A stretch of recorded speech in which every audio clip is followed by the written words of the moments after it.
bonjour à toutes et à tous. Merci de vous être connectés aujourd'hui. C'est avec grand plaisir que je vais partager avec vous ma pratique concernant le syndrome de la vessie douloureuse qui peut parfois être une cystite interstitielle. Le patient se plaint que sa vessie le brûle malgré les traitements médicamenteux. Est-ce que ces analyses sont normales?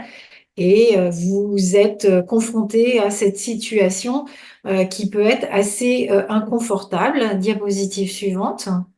Donc d'abord, vous allez demander à votre patient ou votre patiente depuis combien de temps il a ces brûlures dans la vessie. Est-ce que c'est 3 jours, auquel cas on se dirige plutôt vers une pathologie plutôt aiguë, 3 semaines, 3 mois, 3 ans. Et dans mes consultations douleur, j'ai été amenée à avoir des patientes qui souffraient de leur vessie depuis 10, 15 ans, 20 ans.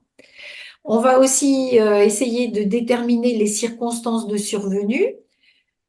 Par exemple, est-ce que ça pourrait être en post-opératoire? Alors, pour une chirurgie urinaire ou pas du tout urinaire, une patiente qui a eu une coloscopie, une célioscopie, et qui aurait pu avoir un sondage urinaire, soit évacuateur, soit une sonde à demeure.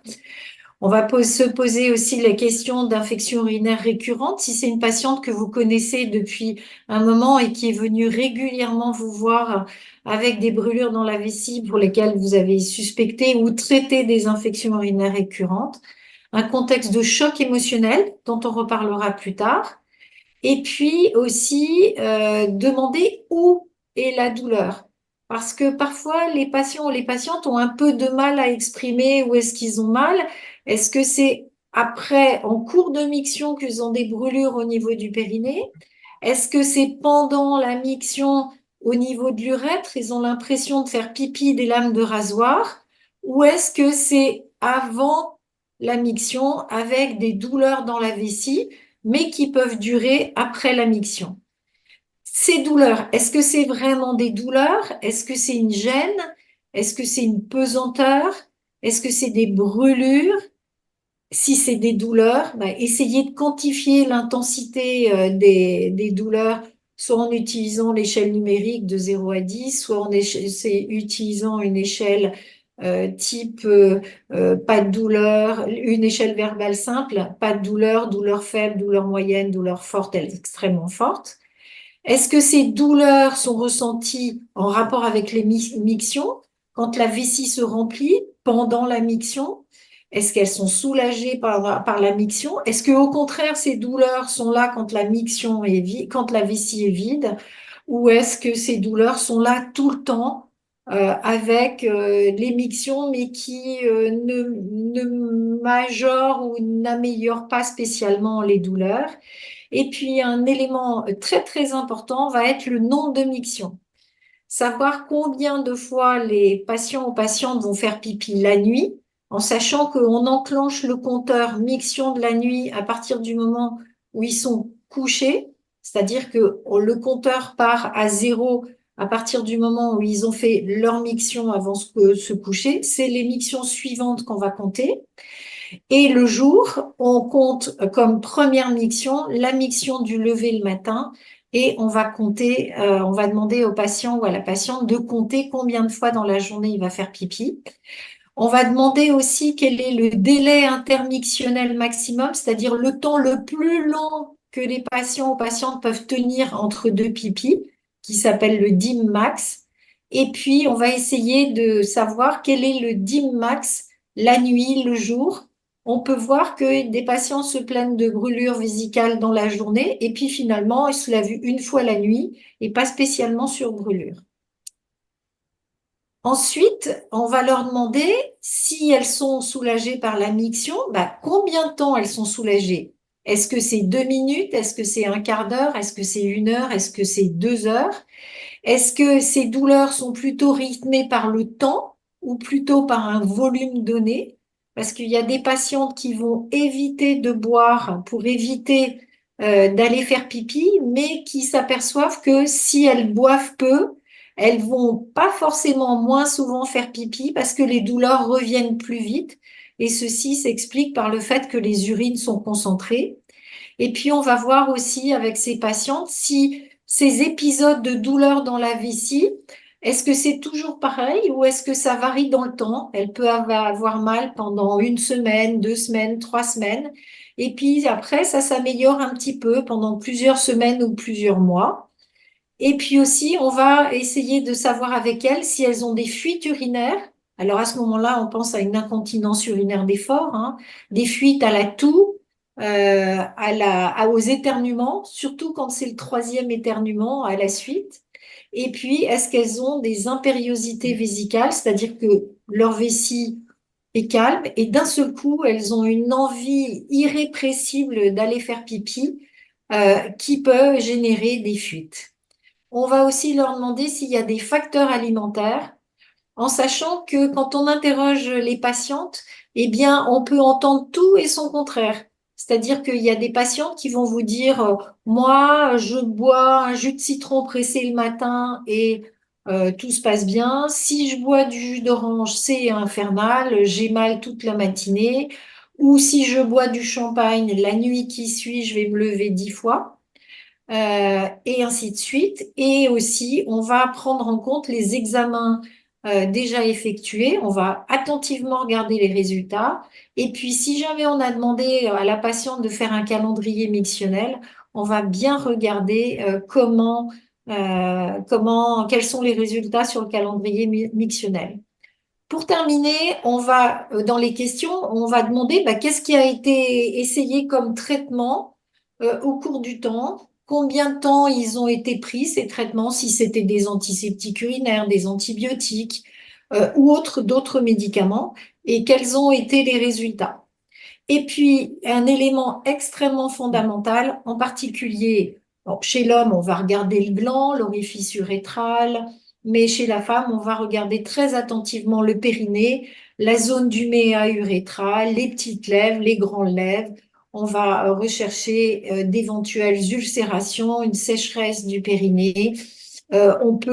Dans ma carrière, une seule fois, j'ai diagnostiqué un cancer de la vulve, mais il peut y avoir aussi d'autres lésions, du lichen et d'autres éléments qui peuvent rentrer en compte dans les douleurs de la sphère urinaire. Et puis aussi, on va demander s'il y a d'autres symptômes de la constipation, des douleurs anales et d'autres symptômes de la région. Alors, les examens complémentaires, on va prendre le temps, et parfois c'est un peu une enquête policière, de regarder les ECBU passés quand les patientes peuvent vous les apporter, ou si vous avez accès à leur dossier, souvent elles ont un accès via leur téléphone à leur laboratoire d'analyse. Est-ce qu'elles ont eu des infections urinaires vraies avec leucocyturie, hématurie, un germe? Ou si on trouve juste des contaminations avec plusieurs germes ou un seul germe gentil sans leucocytes, ou des ECBU stériles qui ont été traités à tort par antibiotiques. Et on n'hésite pas à refaire un ou plusieurs ECBU si on a des doutes. Parfois, les patientes ont eu un bilan urodynamique qui va permettre de savoir quelle est la capacité vésicale, la dynamique de la vessie, les douleurs, à quel volume de remplissage, qui peut être un élément très intéressant, les pressions au remplissage, s'il y en a une vessie hyperactive. Et puis, il faut savoir que lors des bilans urodynamiques, il y a des remplissages simulés qui permettent d'évaluer si les douleurs sont directement corrélées au remplissage ou s'il y a d'autres éléments qui peuvent rentrer en compte.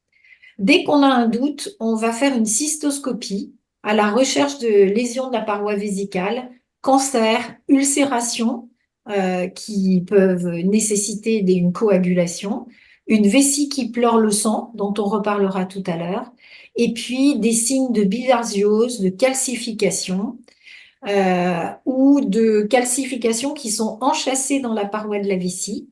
Et parfois, même assez souvent, peuvent être réalisées des biopsies, en sachant que dans le cadre de la cystite interstitielle, il y a beaucoup de discussions entre les urologues parce que si on fait une biopsie, on crée une lésion supplémentaire, donc une cause de douleur. Et puis, dans certains cas, va être réalisée lors de la cystoscopie une hydrodistension.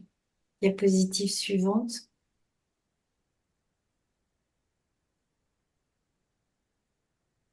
Alors, si on a un doute concernant la vessie, que ce soit cancer ou autres éléments, par exemple, si c'est une patiente qui a eu de la radiothérapie, il ne faut pas hésiter à faire une IRM pelvienne avec séquence de diffusion qui peut donner des informations en faveur de cette vessie inflammatoire radique ou autre, et surtout des informations en faveur d'une cystite interstitielle.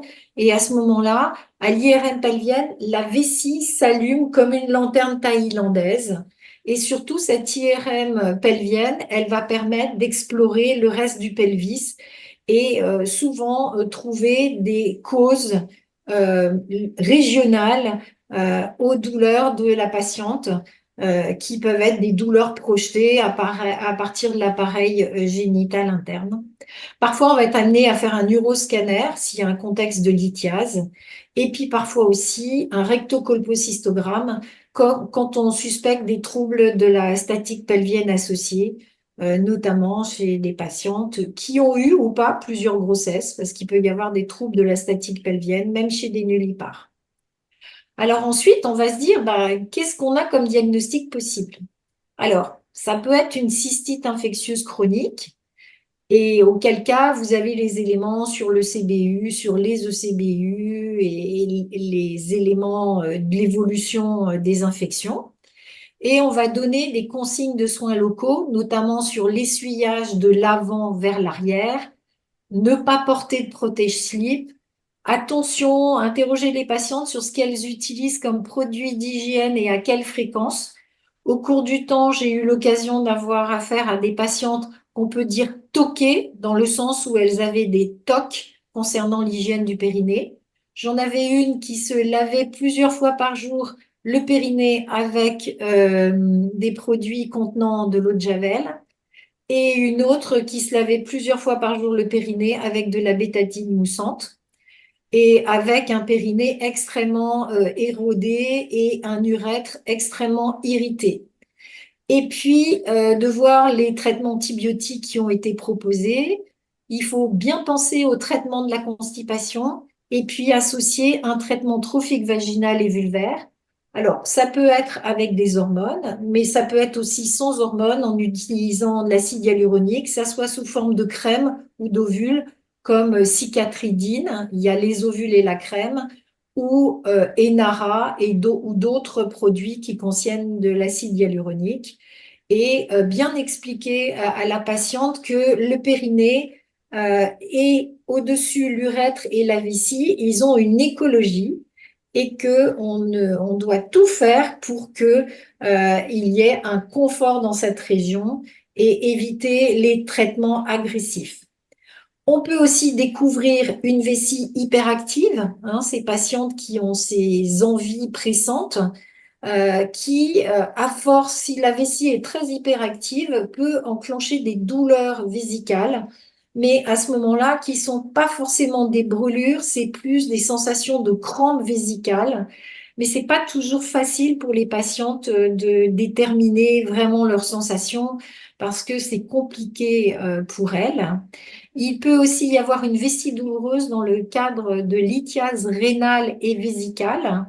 Et par exemple, si un calcul est enclavé dans le bassinet, il n'y a pas forcément de colique néphrétique parce que quand même les urines passent, mais en aval, il peut y avoir un syndrome de la vessie douloureuse avec des sensations de spasmes vésicaux, éventuellement de brûlures. Et le jour où la patiente évacue son calcul, les choses rentrent dans l'ordre. Mais cet élément n'est pas à négliger et surtout à traiter. On peut aussi, à l'occasion des explorations, découvrir un cancer du rein qui, au même titre qu'une lithiase, peut donner des douleurs vésicales. Et ça, c'est souvent des circonstances de diagnostic chez l'homme où il y a un syndrome de la vessie douloureuse et on découvre un cancer du rein, un cancer de la vessie, parfois de la prostate, bien sûr, chez l'homme. Et parfois, découvre une vessie radique, même très, très à distance de la radiothérapie, et chez des patients ou des patientes qui ont complètement oublié que pour un cancer du col pour lequel elles ont été traitées il y a 25 ans ou 30 ans, eh bien, peut apparaître très à distance une vessie radique. On va aussi parfois découvrir des troubles de la statique pelvienne avec une ptose vésicale, un volume utérus myomateux. Et à ce moment-là, bah, le fait que l'utérus écrase complètement la vessie, les patientes ont tout le temps envie de faire pipi et à force d'aller tout le temps faire pipi, peut s'enclencher un syndrome de la vessie douloureuse. Et puis, quand un bilan est normal, il faut savoir que la vessie, je dirais, et le symptôme peut être le symptôme de contexte émotionnel avec ce qu'on appelle les signes fonctionnels de la vessie de la peur. On sait qu'en cas d'agression sexuelle, de violence sexuelle ou d'agressions diverses, il peut y avoir un syndrome de la vessie douloureuse qui apparaît. Et si on a un peu le temps, je vous raconterai une histoire très édifiante. Enfin, on va penser, si on a des éléments, à la cystite interstitielle. Et donc, nous allons parler de la cystite interstitielle. Diapositive suivante. Alors, la cystite interstitielle, moi, j'en ai vu beaucoup dans ma carrière, mais tout simplement parce que c'était, je dirais, un peu une niche de mon recrutement. Il faut savoir que c'est une maladie très, très rare. C'est presque une maladie orpheline, mais on ne trouve jamais aussi bien quelque chose quand on y pense et quand on le cherche. Les causes, elles sont inconnues, elles sont diverses. On ne sait pas si c'est un facteur immunoallergique vésical, si c'est un facteur lié à des éléments sécrétés par le rein dans les urines qui seraient défectueux. En fait, il y a plusieurs hypothèses, mais aucune n'a encore fait sa preuve. Alors, il y a une vingtaine d'années, on disait que la cystite interstitielle, c'était vraiment quelque chose avec un caractère ethnique, c'est-à-dire des femmes caucasiennes. Et c'était beaucoup, beaucoup décrit au Canada, où ils ont énormément publié sur la cystite interstitielle. Eh bien, en fait, pas du tout. Moi, au cours de ma carrière, j'ai eu des patientes originaires du continent africain. J'ai eu tout un ensemble de patientes qui sont originaires du continent asiatique ou du continent indo-européen. Alors, la clinique, on peut quasiment faire le diagnostic par téléphone. C'est des patientes qui ont des douleurs dans la vessie au remplissage. Elles sont soulagées par la miction. Et ce rythme de douleur au remplissage de la vessie, c'est tous les jours et toutes les nuits. C'est-à-dire qu'elles vont aussi souvent faire pipi la journée que la nuit. Par contre, il peut y avoir une variabilité sur l'année. Il y a des périodes de l'année où pendant 3, 4 semaines, mois, elles peuvent être beaucoup mieux. Et il peut même y avoir des périodes de rémission spontanée sur 1 an, 2 ans, 3 ans. Puis ça récidive ou ça récidive pas. Et comme je vous disais, souvent les patientes vont rapporter des facteurs alimentaires, mais qui sont vraiment très individuels. Chaque patiente a sa liste de facteurs alimentaires qui vont l'irriter ou pas l'irriter. Il faut savoir que c'est une pathologie qui pourrit la vie des patientes. C'est quasiment toujours des femmes. Moi, en 23 ans de carrière, j'ai eu 3 hommes qui ont été, pour lesquels on a diagnostiqué une cystite interstitielle. Et sur ces 3 patients hommes, 2 ont guéri dans un délai très rapide, moins de 6 mois. Il y a juste un patient qui est toujours suivi pour ça. Ça a des conséquences professionnelles très importantes. Pourquoi? Parce que si vous avez besoin d'aller faire pipi tous les quarts d'heure, toutes les demi-heures, eh bien, imaginez que vous êtes vendeuse en boulangerie. Vous ne pouvez pas planter vos clients au guichet et aller faire pipi dans l'arrière-boutique. Si, quel que soit votre travail, si vous êtes enseignante, moi je pense à une patiente qui était enseignante en faculté à la Sorbonne. Ben, cette dame, elle se garnissait pour pouvoir faire son cours d'1 heure à ses étudiants en amphithéâtre et ainsi de suite. Des conséquences sociales parce que rapidement, ça peut complètement entraver les activités professionnelles, surtout si le délai intermictionnel maximum est inférieur à 2 heures. Parce que 2 heures, c'est court dans notre vie. C'est le temps pour faire un trajet. Si c'est moins de 2 heures, ben, par exemple, si c'est une demi-heure, c'est même très compliqué pour ces patientes d'aller chercher leurs enfants à l'école. Euh, des conséquences financières, parce que si on peut pas travailler, ben, on perd son travail. Des conséquences familiales. Ces femmes qui arrêtent de travailler, je vais vous parler du syndrome de l'espace. Ce sont des patientes qui ont une cinquantaine d'années, des enfants qui sont grands, qu'elles véhiculent plus à droite à gauche, mais qui gardent leur voiture espace, c'est-à-dire la voiture Renault espace, parce que quand elles conduisent, si elles ont une envie irrépressible, douloureuse de faire pipi, elles ont un pot ou un seau dans le coffre de leur voiture, l'espace qui est grande. Elles montent à l'arrière de leur voiture et elles font pipi et ensuite elles peuvent ressortir ou elles ont à côté d'elles dans leur voiture de quoi faire pipi et ensuite elles peuvent reprendre le volant et continuer leur trajet. Ça a des conséquences sexuelles parce qu'il y a des douleurs et donc souvent ça aboutit à des divorces. Diapositive suivante. Ah, oui, le CBU, il est quasiment toujours stérile. Et dans le passé, on parlait de cystite à urine claire. Diapositive suivante. Alors, les éléments qu'on va trouver, le CBU est stérile. La cystoscopie, il y aura des photos juste après, c'est une vessie qui pleure le sang en remplissage. Parfois, il y a des ulcères à coaguler. L'urètre est normal. Si on fait des biopsies, on trouve une infiltration mastocytaire, il n'y a pas de lésion cancéreuse. Et à l'IRM pelvienne, eh bien, la vessie s'allume comme une lanterne thaïlandaise. Diapositive suivante. Voilà, deux photos. À gauche, c'est un ulcère dans la vessie et à droite, il y a tout un ensemble de pétéchis et cette vessie qui pleure le sang. Diapositive suivante. Alors, les traitements. Eh bien, quand il y a des ulcères, on va les coaguler. Les patientes, elles ont déjà fait les évictions alimentaires, hein. Elles savent ce qui leur fait mal, ce qui leur fait pas mal. Alors, il faut savoir qu'il y a notamment en Angleterre des praticiens qui proposent des traitements antibiotiques au très long cours, 2, 3 années. C'est tout à fait inopérant et c'est même dangereux et potentiellement toxique pour les reins. La première ligne thérapeutique, c'est des anti-H2. Alors, ranitidine, cimétidine, famotidine, nisatidine. Actuellement, c'est la famotidine qui est à disposition. 40 mg 2 fois par jour, mais la cimétidine est très bien aussi, 200 mg 2 fois par jour. Et il faut savoir que ces médicaments sont disponibles de façon tout à fait aléatoire. Alors, des patients peuvent être soulagés par de l'homéopathie, Arnica montana, 15 CH, 5 granules 3 fois par jour. Certaines par de l'huile de pépin de courge, une gélule par jour.